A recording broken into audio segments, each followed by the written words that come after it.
वंदे मातरम बच्चों। आज हम कक्षा 10 का विषय विज्ञान का पाठ 11 मानव नेत्र तथा रंग बिरंगा संसार का भाग 1 पढ़ेंगे। मुख्य बिंदु मानव नेत्र। इसमें हम अपनी आंख के बारे में पढ़ेंगे, उसके विभिन्न भागों के बारे में, जैसे कॉर्निया, आइरिस, प्यूपिल, नेत्र लेंस, सिलियरी मांसपेशियां, रेटिना, प्रकाशीय चेता, आंख की समंजन क्षमता। दृष्टि दोष। दृष्टि दोष 3 प्रकार के होते हैं: लघु दृष्टि दोष, मायोपिया, दूरदृष्टि दोष, हाइपरमेट्रोपिया और प्रेस बायोपिया। मानव नेत्र। हमारी आंखें प्रकाश संवेदी अंग है। कैसी है? प्रकाश संवेदी अंग है, अर्थात प्रकाश आता है तभी हम उस पे हमारी पलकें अपने आप झपकती है, अर्थात प्रकाश के प्रति संवेदना दर्शाती है। मानव नेत्र कैमरे के समान कार्य करता है। तो मानव नेत्र कैसे काम करता है? कैमरे के समान। जैसे कैमरे में फोटो खींच जाती है, वैसे हमारी आंख में भी प्रतिबिंब बनता है। मानव आंख के मुख्य भाग निम्न है। पहला है कॉर्निया। वस्तु से आने वाली प्रकाश किरणें सर्वप्रथम कॉर्निया द्वारा ही हमारी आंख में प्रवेश करती है। यह है कॉर्निया। आइरिस। कॉर्निया के पीछे आई हुई पेशियों की रचना को क्या कहते हैं? आइरिस कहते हैं। आइरिस आंख में प्रवेश करने वाले प्रकाश के समूह को नियंत्रित करती है। प्यूपिल या पुतली, ये बीचों बीच में होता है ना, केंद्र। तो कॉर्निया के पीछे या कनिनिका के पीछे केंद्र में स्थित आंख के द्वारक को पुतली कहते हैं। इसी में से होकर प्रकाश हमारी आंख में प्रवेश करता है, जिसे छोटा या बड़ा करने का कार्य कौन करता है? आइरिस। आइरिस प्यूपिल को छोटा एवं बड़ा करने का कार्य करता है। उसके अलावा भी अंग है। लेंस है, सिलियरी पेशियां है, रेटिना है, ऑप्टिक नर्व्स है। तो जो रेटिना, इस पर क्या बनता है? हमारे आंख में वस्तुओं का प्रतिबिंब बनता है, जिसके द्वारा इसकी सूचना किसके द्वारा? ऑप्टिक नर्व के द्वारा मस्तिष्क तक जाती है और हम वस्तुओं को देखते हैं। ये सिलियरी मांसपेशियां जो होती है वे किसको साधे हुए, ये जो दिख रहा है पिंक कलर का, ये सिलियरी मांसपेशियां, ये लेंस को साधे रहती है। ये आवश्यकता अनुसार इसे मोटा एवं पतला करती है, सिकुड़ती है और फैलती है, तो उसके कारण लेंस मोटा और पतला होता है। नेत्र लेंस। पुतली में से होकर प्रकाश किरणें नेत्र लेंस की ओर आपतित होती है। सिलियरी मांसपेशियां। लेंस को उसकी जगह जकड़कर रखने वाली मांसपेशियों को सिलियरी मांसपेशियां कहते हैं। सिलियरी मांसपेशियां नेत्र लेंस की मोटाई में परिवर्तन करके उसकी फोकस दूरी बदल सकती है। तो सिलियरी मांसपेशियां जब सिकुड़ती है तो आंख का लेंस क्या हो जाता है? मोटा होता है, और जब वे फैलती हैं तो आंख का लेंस पतला होता है। रेटिना। नेत्र लेंस द्वारा अपवर्तन से आंख के जिस भाग में वस्तु का प्रतिबिंब बनता है उसे रेटिना कहते हैं। तो प्रतिबिंब कहाँ बनता है? वस्तु का प्रतिबिंब रेटिना पर बनता है। Optic nerve. जब प्रकाश की किरणें रेटिना पर पड़ती है तब प्रकाश सुग्राही कोश में इन प्रकाश किरणों से क्या उत्पन्न करता है? विद्युत संकेत उत्पन्न करता है, और प्रकाशीय चेता या ऑप्टिक नर्व द्वारा यह संकेत मस्तिष्क को भेजे जाते हैं, जहां वस्तु के प्रतिबिंब की पहचान होती है। आंख की समंजन क्षमता। आवश्यकता अनुसार लेंस की फोकस दूरी बदलने की आंख की क्षमता को आंख की समंजन क्षमता कहते हैं। ये किसके कारण बदलती है? तो सिलियरी मांसपेशियों के द्वारा। सिलियरी मांसपेशियां नेत्र लेंस की वक्रता को कुछ सीमा तक ही परिवर्तन कर सकती है। आंख के लेंस की वक्रता में परिवर्तन होने से उसकी फोकस दूरी क्या होती है? बदलती है। तो सिलियरी मांसपेशियां सिकुड़ती और फैलती है, जिसके फलस्वरूप लेंस की फोकस दूरी भी बदलती है। जब सिलियरी मांसपेशियां शिथिल होती है, मतलब फैली हुई रहती है, तब फोकस दूरी अधिक होती है, जिससे दूर की वस्तु देखने के लिए हमारी आंख सक्षम होती है। शिथिल है, फैलती है, तो फोकस दूरी क्या होगी, अधिक है, अर्थात लेंस कैसा है, पतला हो जाता है। तो आंख हमारी दूर की वस्तु देखने के लिए सक्षम होती है।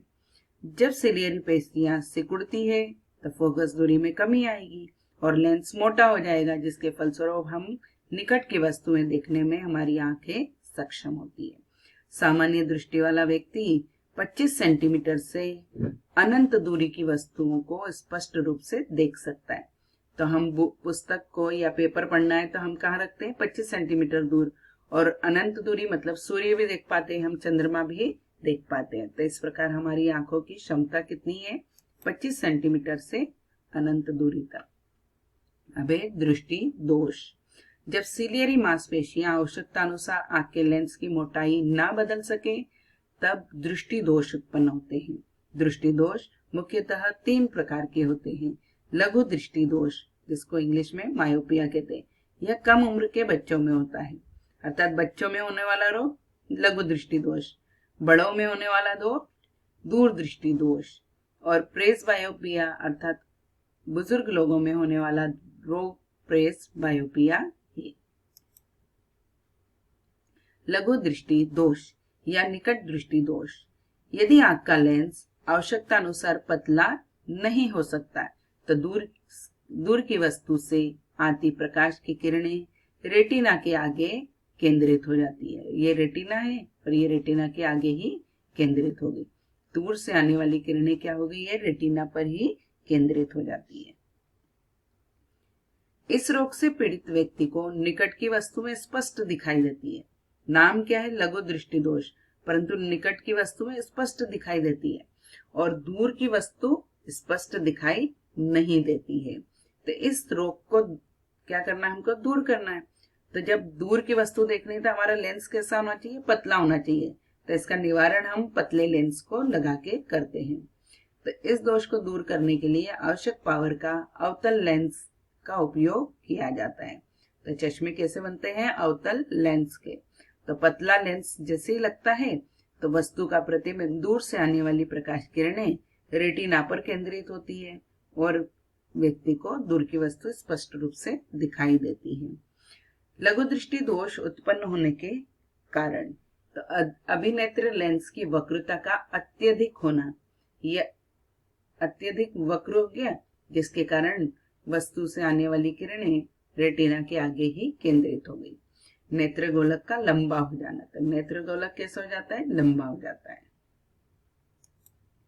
अब दूर दृष्टि दोष हाइपरमेट्रोपिया, यदि आंख का लेंस आवश्यकता अनुसार मोटा नहीं हो पाता है तो पास की वस्तु से आने वाली प्रकाश किरणें अपवर्तन के पश्चात रेटिना के पीछे केंद्रित होती है। क्या हो गई, रेटिना के पीछे केंद्रित होती है, जिसके फलस्वरूप निकट की वस्तु स्पष्ट रूप से दिखाई नहीं देती है। इस रोग से पीड़ित व्यक्ति को दूर की वस्तुएं स्पष्ट दिखाई देती है परंतु निकट की वस्तुएं स्पष्ट दिखाई नहीं देती है। निवारण, इस रोग को दूर करना है तभी निकट की वस्तु देखनी तो हमारा लेंस कैसा होना चाहिए, मोटा होना चाहिए। तो मोटे लेंस का उपयोग किया, अर्थात हम आवश्यक पावर वाले उत्तल लेंस का उपयोग किया जाता है इस दोष को दूर करने के लिए। दूर दृष्टि उत्पन्न होने के कारण, तो अभिनेत्र लेंस की फोकस दूरी का अत्यधिक हो जाना और दूसरा है नेत्र गोलक का छोटा हो जाना। क्या हो गया, ये नेत्र गोलक छोटा हो जाता है जिससे ये प्रकाश किरणें पीछे की ओर केंद्रित होती है।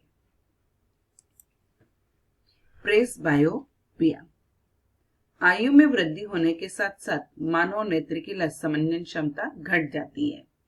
तो क्यों घट जाती है, क्योंकि सिलियरी मांसपेशियां कमजोर हो जाती है।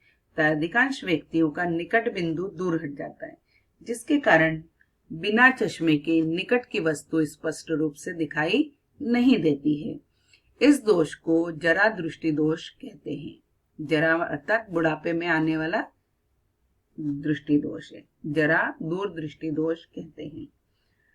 उम्र के साथ साथ सिलियरी पेशियां कमजोर हो जाती है, जिससे व्यक्ति को निकट दृष्टि या दूर दृष्टि दोष दोनों हो जाते हैं। इस प्रकार के दोष को प्रेस बायोपिया भी कहते हैं।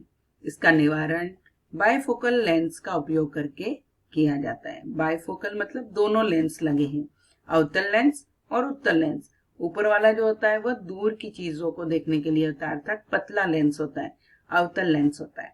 जबकि नीचे हमको जब पास की चीजें देखनी तो हम कैसे नजरें झुकाते हैं, अर्थात हम नीचे से कौन सी चीजें देखते हैं, निकट की चीजें।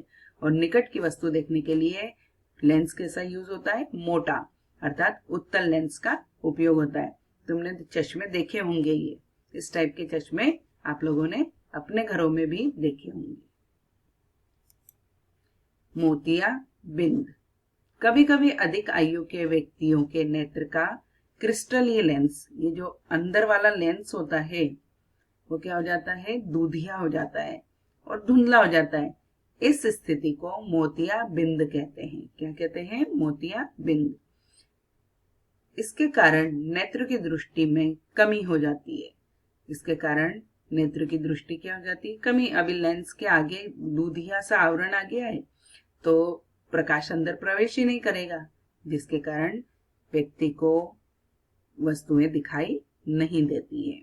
इसका निवारण हम मोतियाबिंद की क्या करते हैं, शल्य चिकित्सा होती है, अर्थात इसका ऑपरेशन के द्वारा क्या करते हैं, रिमूव कर दिया जाता है दूधिया पर्दे को, जिससे पुनः दृष्टि प्राप्त हो जाती है। धन्यवाद बच्चों। वंदे मातरम।